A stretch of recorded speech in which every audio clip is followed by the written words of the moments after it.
Let's assume we try not to think of a pink cow. Perhaps this won't work, because the moment the image of a pink cow appears in our minds, trying not to think of it consciously becomes impossible. The more we try to erase it, the more persistently it stays. The analogy of the cow is often used to illustrate how difficult it is to forcefully eliminate obsessive thoughts. However, we could also use this image as a metaphor for approaching dissatisfaction with life. In this case, the pink cow represents our overall discontent, which may manifest through negative feelings like sadness, stress, anger, or frustration. Ironically, the more we strive to feel less dissatisfied, the more dissatisfied we become. So could it be that our very effort to be freed from dissatisfaction, to be happy, and to be content is the main reason we're not achieving it? This is the paradox of will, the foundation of the backwards law, or law of reverse effort, that philosopher Alan Watts discussed. Let's come together to support our community. If you are a kind person, please hit the like button on this video and leave some energetic comments to spread positive vibes. Together, we can make a difference. The backwards law suggests that the more we chase after something, the more we achieve the opposite of what we truly desire and feel increasingly disappointed. Simply put, the more we try, the harder it becomes to succeed. Conversely, when we stop trying, we attain what we seek. So, if you want to stop thinking about the pink cow, the paradoxical solution is to abandon the struggle and let the desire to remove it fade away. Instead of forcibly trying to erase the cow from our thoughts, let it disappear on its own. How does this backwards law operate in real life? More specifically, how do we get what we want by not trying to get it?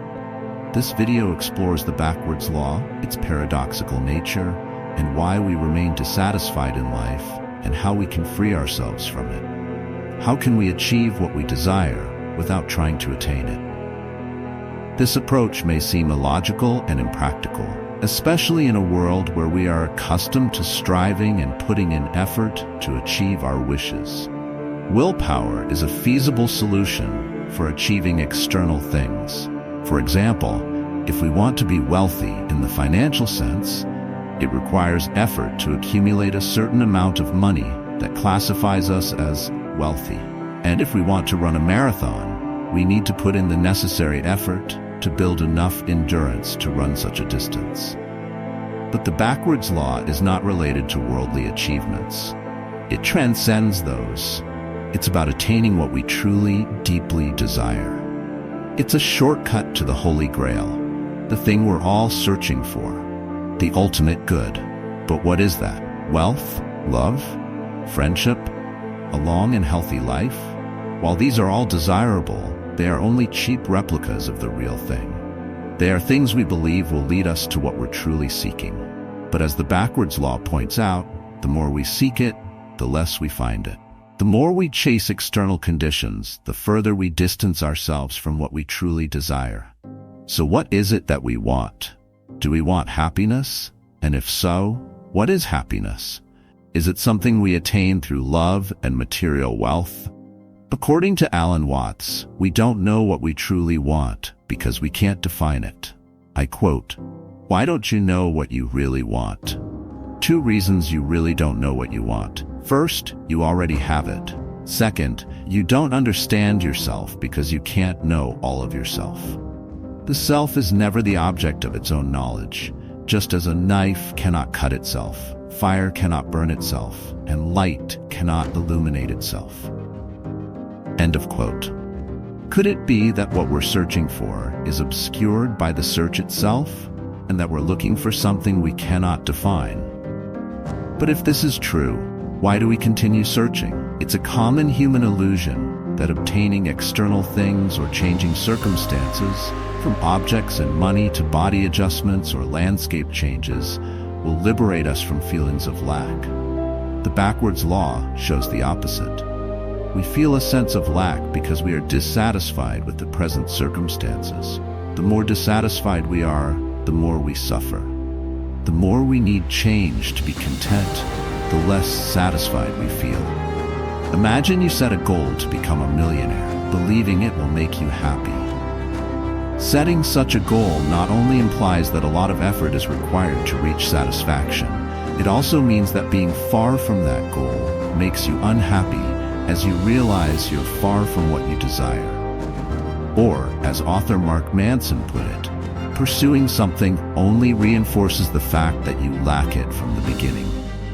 The more you desire to be rich, the poorer and more undeserving you feel, no matter how much money you actually earn. End of quote. So if you raise the threshold of needing money to be happy, you will feel more deprived and consequently suffer more. But if you drastically lower this threshold, your feeling of deprivation will lessen as the goal is brought closer to where you stand. Yet we still choose to set high thresholds, often higher than our current position. And in this way, our sense of lack becomes deeper and more persistent. Humanity's tendency to endlessly want more as a cure for the itch, while maintaining the itch itself through this very pursuit, seems irrational. And that is precisely what the German philosopher Arthur Schopenhauer observed. Schopenhauer concluded that we want what we want because, like everything else in the universe, we are expressions of the will to live, or simply, the will. Schopenhauer argued that will is an irrational, aimless desire, the reason we live a life of suffering, that cannot be fulfilled by anything the world offers. For this reason, we always want more than we need, driven by an endless sense of lack. The mind perceives lack because it believes the present is insufficient, something is missing, but it doesn't know what. And thus, we continue escaping reality into situations we believe will be more comfortable. But upon achieving them, we end up back in the state of dissatisfaction we once wanted to escape. Schopenhauer claimed, and I quote, "So all intense pleasures are a mistake and an illusion because no achieved desire can bring lasting satisfaction." According to Schopenhauer, the will is why we crave. The will is why we seek. But pursuing the will never satisfies us, because the will itself prevents us from attaining what we desire. Schopenhauer argued that the only way to be truly satisfied is to deny the will, leading to a state of peace, emptiness, and desirelessness. In other words, stop trying to have it, and you'll get it.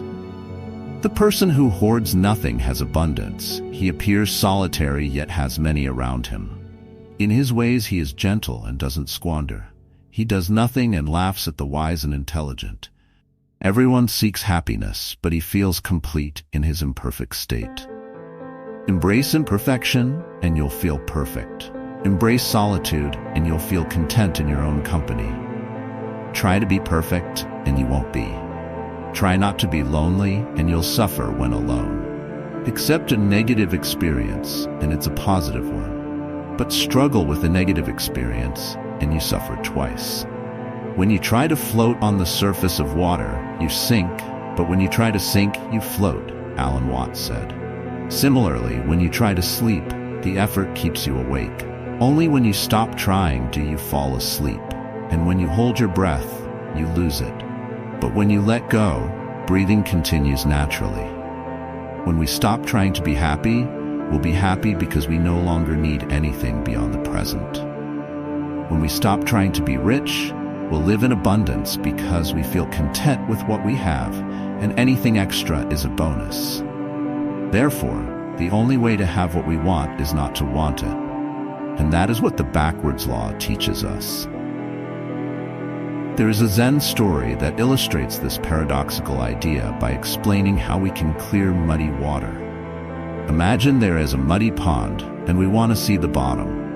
We might try to stir the water, or attempt to clear away the cloudiness with our hands, but it won't work.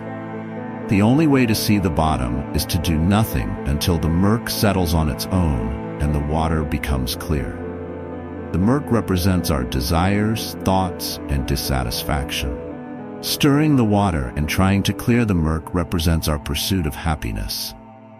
Seeing the pond's bottom symbolizes contentment, which only happens when we leave the water undisturbed and allow the murk to settle. So, stop trying to have it, and you'll have it. Understanding how the backwards law works does not mean we shouldn't set goals, have ambitions, or pursue change. There are certainly countless reasons to change and not accept the current state. However, the backwards law teaches us not to be deceived by the idea that pursuing happiness will lead to happiness. The reality is quite the opposite. And with that understanding, we can step into the serene state of not wanting a little bit more. Because as Alan Watts said, the mystery of life is not a problem to be solved, but a reality to be experienced. Thank you for watching this video. Let's support our wonderful community by hitting subscribe and turning on notifications right now. Show everyone that you're living kindly by liking the video and sharing your experiences in the comments. Take action now to spread positive energy.